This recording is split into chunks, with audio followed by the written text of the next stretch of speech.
ठरलं तर मग मालिकेच्या आजच्या भागामध्ये आपण पाहणार आहोत. आता अश्विनला भयानक असा राग आलेला असतो. अश्विन खूप जास्त आता प्रियावर ओरडतो आणि तुझ्याशी बोलण्याची इच्छाही नाही आहे असं बोलून तिच्याबरोबर आता बोलणं टाळतो आणि रागारागात तिकडनं निघून जातो. जेव्हा आता तो तिकडनं निघून जातो ना, तेव्हा प्रिया तिथेच उभी असते. तर अन्नपूर्णा आजी आता प्रियाची चांगलीच चांगली सोलते. म्हणजेच प्रियाला नको नको ते बोलते. तुझ्यावर तर संस्कारच केलेले नाही आहेत. म्हणजे कसं, ज्या संस्कारात तू वाढली आहेस त्यातले कोणतेच गुण तू कोणाचेही घेतलेले नाही आहेस. ना तुझ्या आईवडिलांचे, ना मधुभाऊंनी सांगितलेल्या सगळ्या गोष्टींचे. मग दुसरीकडे अस्मिताही बोलू लागते की खरं तर प्रेग्नेन्सीमध्ये ना खुश राहावं लागतं, पण तुझ्यामुळे ना सतत दुःखच नशिबी पडतंय. प्रतापही तिला बोलत असतात की खरंच ना, मधुभाऊंनी सुद्धा संस्कार केले असतीलच की, पण तुझ्याकडे बघून ना कुठेच असं वाटत नाही आयली आणि तुझ्यामध्ये किती फरक आहे. मग आता प्रिया बोलतच नसते. प्रिया बोलत नसते म्हणूनच आता सायली जी आहे ती प्रियाला म्हणते की आता बोला ना, आता काय झालं, आता तुझ्याकडे बोलण्यासाठी पर्याय नसेल, बरोबर ना. मग आता प्रिया शांत असते आणि मनात विचार करत असते की यांना उत्तर काय द्यायची. परंतु सायलीने तिला बरोबर हेरलेलं असतं. सायली तिला म्हणत असते, तुला वाटत असेल की मला काही गोष्टी कळत नाही, पण तुझ्या मनातलं ना मी चांगलंच ओळखून आहे आणि आता तुला तर शिक्षा होणारच. आतापासून तुझ्यासाठी नवीन नियम. आज तर तू दिवसभर उपाशी राहायचंच आहे, पण उद्यापासून जोपर्यंत सगळ्यांचं जेवण होत नाही, अगदी बिमलताईंचंही आणि घरातलं आवरून होत नाही ना, त्यानंतरच तुला जेवायचं आहे. तोपर्यंत तू उपाशी राहायचं. असं काय करतेस सायली, हे कोणते नवीन नियम, असं बोलून ती आता सायलीला ओरडत असते. पण आता सायलीने जे नियम केले आहेत ते बरोबर आहेत असं देखील पूर्णा आजी आता सांगू लागतात आणि त्या प्रियावर ओरडतात आणि प्रियाला म्हणतात की जेवढं सांगितलं आहे ना तेवढं तर तुला आता ऐकावंच लागेल. यामध्ये आम्हाला तू काहीही सांगू नकोस, असं देखील आता बोललं जातं. जेव्हा या सगळ्या गोष्टी पूर्णा आजीसुद्धा बोलत असतात ना, तेव्हा मात्र आता पूर्णा आजी ज्या आहेत त्या एकदमच ठणकावून सांगतात, सायलीने जो काही निर्णय घेतला आहे तो बरोबर आहे आणि तो सगळ्यांसाठी फायदेशीरसुद्धा आहे. त्यामुळे उद्यापासून तुला हा नियम लागू आणि आता तुझ्या पोटाला जोपर्यंत चिमटा पडणार नाही ना, तोपर्यंत तुला समजणार नाही. आमच्या सगळ्यांचं जेवण आम्हाला उपाशी ठेवू पाहत होतीस ना, मग आता तुझ्या पोटालाही चिमटा पडलाच पाहिजे की, तेव्हाच तर तुला समजेल ना की नेमकं काय असतं आणि कसं ते. असं देखील आता प्रियाला म्हटलं जातं. प्रिया आता सगळीकडनं फसून जाते. प्रियाला ना नको नको होत असतं. मग तरीसुद्धा आता प्रिया करून तरी काय करणार आहे.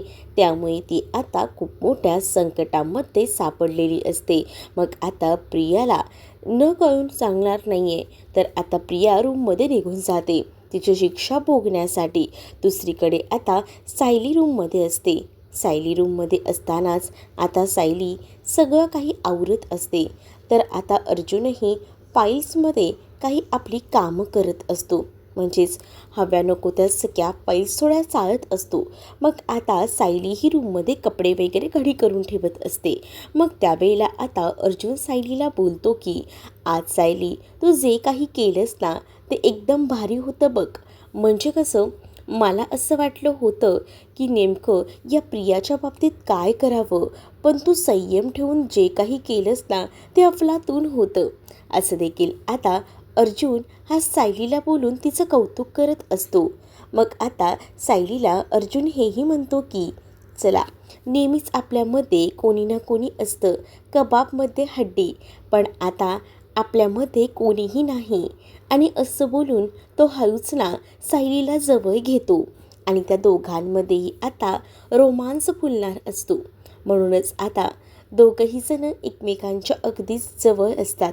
सायली ही आता पूर्णपणे अर्जुनची झालेली असते आणि त्यामुळेच ना आता अर्जुन हळूच का होईना सायलीची मान धरतो आणि हळूच तिच्या गालाजवळ येतो आणि त्यानंतर मात्र आता सायली जी आहे ती खूप जास्त खुश असते आणि ती एकटक अर्जुनकडे बघत असते. दोघंही जण आता एकरूप झालेले असतात.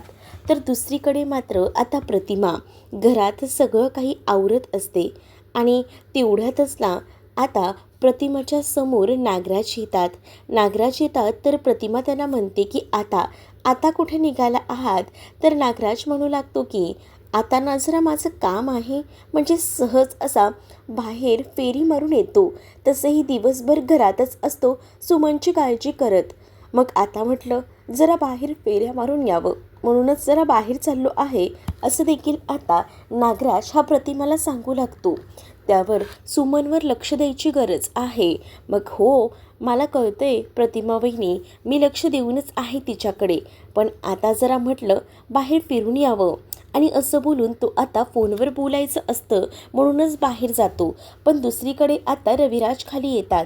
रविराज जेव्हा तिथे येतात ना तेव्हा मात्र आता प्रतिमाला म्हणतात की मला असं वाटतं ना की या सगळ्याबद्दल आहे ना आपण एकदा डॉक्टर श्रद्धा यांना दाखवून घेऊया. म्हणजेच जे काही चाललं आहे सध्या सुमनचं वागणं त्यावरून मला असं वाटतंय. पण नंतर आता संशय देखील नागराजवर येतच असतो. नागराजच्या मोबाईलमध्ये तो सापडलेला व्हिडिओ, त्यासोबत महिपतने किडनॅप केले असं बोलणं, यामध्ये कुठेतरी पाणी मुरतंय. काय घडतंय काय नाही काहीच कळायला मार्ग नाही आहे. पण सुमनची अवस्था पाहता मला असं वाटतं की सुमनला मानसोपचार तज्ज्ञांची गरज आहे, म्हणजेच श्रद्धा मॅडमची. त्यांना कॉन्टॅक्ट करायला हवा असं देखील रविराज आता बोलत असतात. दुसरीकडे मात्र आता नागराज तर बाहेर गेलेला असतो, तर प्रतिमा मात्र आता या सगळ्या गोष्टींचा विचार करू लागते. तर दुसरीकडे आता नागराज जेव्हा आता बाहेर जातो तेव्हा तो विचार करत असतो की ही लोक बरोबर तिथे कसे पोचले. म्हणजे सुमनचा नंबर तर स्विच ऑफ होता आणि तो माझ्याकडे होता, मग ही लोक त्या लोकेशनला कसे पोचले. अच्छा, माझ्या फोनचं लोकेशन ट्रेस केलं असेल ह्यांनी, बरोबर. मग आता हा सुद्धा विचार केला जातो, माझ्या फोनचं लोकेशन हे ट्रेस केलं असेल तर आता एक आयडिया करावी लागेल. तीच आता महिपतच्या घरापाशी आमच्या दोघांचेही फोनचं लोकेशन या लोकांना आता सापडायला हवं. म्हणजे कसं आता समजेल ना की आम्ही महिपतच्याच तावडीत होतो ते, असंही आता नागराज विचार करतो. पण या सगळ्याचा शोध ना आता त्याला या प्रियाच्या मदतीने घ्यायचा असतो. म्हणूनच तो प्रियाला कॉन्टॅक्ट करायचा ठरवतो. इथे प्रियाच्या पोटामध्ये मोठी आग पडलेली असते, कारण तिला आता खायला दिलेलं नसतं. त्यातच आता या नागोबाचा फोनही वाजतो. मग ती आता फोन लगेच सायलेंटला टाकते आणि तिला आता नागोबाशी बोलायचंच असतं. मग आता ती विचार करते की बाहेर जातेच आहे तर जरा बघते फ्रीजमध्ये काही खायला आहे का, असं विचार करूनच आता ती बाहेर पडायचा निर्णय घेते. जेव्हा ती आता बाहेर पडत असते तेव्हा तिथे अश्विन शांतपणे झोपलेला असतो. आता तिला ना बाहेर पडून पहिल्यांदा कॉन्टॅक्ट करायचा असतो, तो म्हणजे या इथे असणाऱ्या नागराजला. कारण नागराज ना सतत तिला कॉल करत होता. मग नागराजशी बोलून घ्यायला हवं असंच तिला वाटतं. लगेच ती घरी येते, म्हणजेच तिच्या रूममधनं मेन पॉईंटवर येते. आणि जेव्हा ती तिथे येते ना तेव्हा ती आता नागराजला कॉल करते. नागराजला ती म्हणत असते की बोला काय झालं आहे. त्यावर नागराज तिला म्हणतो की मला जरा मदत कर, तू मला उद्या येऊन भेट.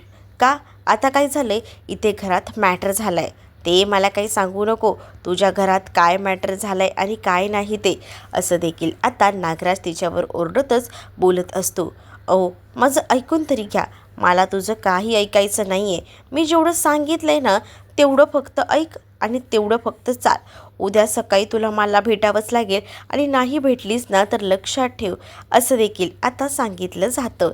या सगळ्या गोष्टी जेव्हा आता बोलल्या जातात तेव्हा मात्र प्रिया आता फोन ठेवते आणि ती लगेचच किचनमध्ये जायला निघते. नागराजही फोन आता ठेवून घरी जायला निघतो. प्रिया आता किचनमध्ये फ्रीज ओपन करते आणि फ्रीज उघडल्यानंतर आता तिला ना त्या फ्रीजमध्ये काही खायला आहे का हे बघायचं असतं आणि त्यामुळे तिची आता ढवळाढवळ सुरू असते. मग जेव्हा ती आता फ्रीज उघडते तेवढ्यातच तिथे आता कल्पना आलेली असते आणि कल्पना जेव्हा आता तिथे येते तेव्हा कल्पना म्हणते की काय गं, काय करतेस? त्यावेळेला ती सांगते की काही नाही, मला पाणी हवं होतं ना म्हणून आले होते थंड पाणी घ्यायला, असं बोलून ती आता पाण्याची बॉटल घेऊन निघते.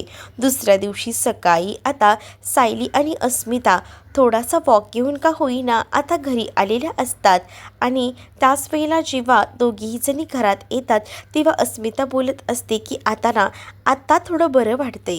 म्हणजे कसं, जरा बाहेरची हवा आणि मोकळा श्वास घेतला ना की खरंच खूप बरं वाटतं, असंही ती आत्ता म्हणू लागते. दुसरीकडे आता पाहायला मिळतं सायली आणि कल्पना या आता अस्मिताला म्हणत असतात की आम्हाला कळतंय की तुला कंटाळा आला असेल ना. मग अस्मिता म्हणते की हो, कधी एकदा मी हे पोट खाली करते, कधी एकदा माझी डिलिव्हरी होते ना, असं झालंय, आता नकोसं होतंय, असं देखील ती आता बोलू लागते. जेव्हा आता ती या सगळ्या गोष्टी बोलते तेव्हा मात्र समोरच ना प्रिया अगदी नवीन सूनबाईंच्या वेशामध्ये अगदी संस्कारी सून बनून किचनमध्ये उभी असते. सायली आणि कल्पना तिला बघतच राहतात. तिला बघितल्यानंतर आता ह्या लोकांना डाऊट येऊ लागतो की नक्कीच ना आता हिची पुन्हा काहीतरी नवीन चाल आहे. मग आता ती सगळ्यांनाच म्हणजेच अस्मिता त्याचसोबत सायली आणि कल्पनाला बोलत असते की मी आज तुम्हा सगळ्यांसाठी नाश्ता बनवत आहे. मग आता अस्मितासाठी जे बदाम भिजत घातलेले असतात ना ते सुद्धा बदाम आता अस्मिताने घेतलेले नसतात. मग आता तिथे प्रिया जाते आणि प्रिया ही आता अस्मिताला म्हणत असते की अगं अस्मिता, इथे बस, हे घे, हे खाऊन घे बरं, ह्यात जरा बदाम खाल्लेस की बरं वाटेल, हे भिजवून ठेवलेले होते ना, असं बोलून आता ते भिजवलेले बदाम आहे ना तिला देते. मग जेव्हा भिजवलेले बदाम तिला खायला देते ना तेव्हा आता ती सगळ्यांनाच म्हणते की चला आता ना मी तुम्हा सगळ्यांसाठी नाश्ता बनवते. सायली आता तिच्याकडे पाहू लागते. सायलीला आता ह्या प्रियाची नाटकं बरोबर समजत असतात. तर आता प्रिया आता सगळ्यांसाठी उपमा बनवायचा प्रयत्न करत असते. किचनमध्ये रवा वगैरे ठेवलेला असतो, तोच इकडे तिकडे बघते आणि त्यानंतर आता ती म्हणत असते की तुम्ही बसा. सायली आणि कल्पना म्हणतात की आज आता हिच्या हातचा नाश्ता खायला भेटणार आहे म्हटल्यावर काही खैर नाही. तेवढ्यातच ना अर्जुनही खाली आलेला असतो. अर्जुनला कॉफी हवी असते कारण अर्जुनला नेहमीच कॉफी घ्यायची सवय असते. मग आता अर्जुन तिथे येतो आणि अर्जुन जो आहे तो आता म्हणू लागतो की मम्मा, सायली, मला कॉफी हवी आहे. अरे, तुला कॉफी हवी आहे का? पण थांब जरा, आता कॉफी तुला भेटणार नाही कारण आज आहे ना स्वयंपाकघरात बघ कोण आहे. तुला कॉफी हवीच असेल तर हिच्याकडेच मागावी लागेल. मग आता अर्जुन विचार करतो, आज नाश्ता ही बनवते म्हणजे झालं, आज बहुतेक उपाशीच राहावं लागणार, असाही विचार ना आता तो करू लागतो. तर इकडे आता प्रिया म्हणत असते की मी तुम्हा सगळ्यांसाठी काहीतरी करायचा प्रयत्न करते, मग तुम्ही मला अशी नावं का ठेवता, असंही ती म्हणत असते. त्यावर सायली तिला म्हणते की ठीक आहे, करतेस ना सगळ्यांसाठी कर, पण मी तुला एक गोष्ट सांगू का, तुला करायचे तर तू कर, पण या सगळ्यामध्ये ना आता तू आम्हा सगळ्यांसाठी जेवणही बनवतं, नाश्ताच कशाला. हे बघ, 2 भाज्या, डाळ, भात, त्यासोबत चपात्या, भाज्या, या सगळ्यांची लिस्ट जी आहे ती आता सायली सांगते. मग आता प्रियाला टेन्शन येतं. प्रिया जात होती संस्कारी बहू बनायला आणि हे सगळं काही करायला आणि आता ते सगळं तिच्याच पालत्यावर पडलेलं होतं. कारण आता कल्पनाही म्हणत असते की बरं झालं सायली, आपल्याला निदान कित्येक दिवसानंतर छान अशा गप्पा मारायला वेळ मिळाला आहे. आणि काय गं, तू करणार आहेस ना आज सगळी कामं, का मागच्या वेळेला जसं पूर्णाजीने तुला सांगितलं होतं की चपात्या कर आणि मग त्या सोडून बाहेर पळाली होतीस तसंच काहीसं करणार आहे. तर ती म्हणते की नाही नाही. इकडे नागराज प्रियाला कॉल करत असतो, पण प्रिया त्याचे कॉल रिसीव करत नसते. मग आता नागराज विचार करतो की काय करावं. ही प्रिया पण फोन उचलत नाहीये. प्रियासारखी फोन कट करत असते, कारण प्रियाला आता घरचंही सांभाळायचं असतं आणि बाहेरचंही. म्हणूनच ती आता कॉल कट करून टाकते. तर दुसरीकडे मात्र आता काय करायचं काहीच कळायला मार्ग नाही आहे. खरंच ना. आणि असं बोलून आता नागराजची चिडचिड होत असते. नागराज मोबाईलकडेच बघत असतो की कधी एकदा प्रियाचा फोन येतो. मग आता सायली आणि कल्पना याबरोबर प्रियाच्या समोरच बसलेल्या असतात आणि प्रिया नाश्ता बनवत असते आणि तिने आता स्वतःच्याच पायावर कुऱ्हाड मारून घेतलेली आहे असंच तिला वाटत असतं. म्हणजेच जो काही संस्कारी भाऊ बनायचा तिनं प्रयत्न केलेला होता त्यामध्ये सायलीनेच तिला आता चांगलंच अडकवलेलं होतं. तिच्या फोनवर कंटिन्यू नागराज कॉल करत असतो, तर ती कॉल कट करत असते. नागराज आता संतापलेला असतो. नागराज म्हणतो की माझा फोन कट करतेस, तुला मी कालच सांगितलं होतं, आता तुला दाखवतोस. आता महिपतच्या रूमपाशी म्हणजेच महिपतचं जे घर आहे तिथे आता हा नागराज आलेला असतो. स्वतःचा मोबाईलही महिपतच्या घराकडेच आता तो बंद करतो आणि सुमनचा नंबरही महिपतच्याच लोकेशनला तो बंद करतो. इकडे आता अश्विन कामाला जायला निघालेला असतो आणि त्याच वेळेला आता तिकडे आता तो प्रियाला पाहतो. प्रियाची आता पुन्हा नाटकं सुरू झालीत हे त्याला माहिती असतं. मग आता ही साडी आणि हे सगळं किचनमध्ये तू करतेस याचा अर्थ आज सगळ्यांना पुन्हा उपाशी ठेवायचा प्रयत्न आहे तर म्हणजे ही सुद्धा पुन्हा नवीन नाटकं.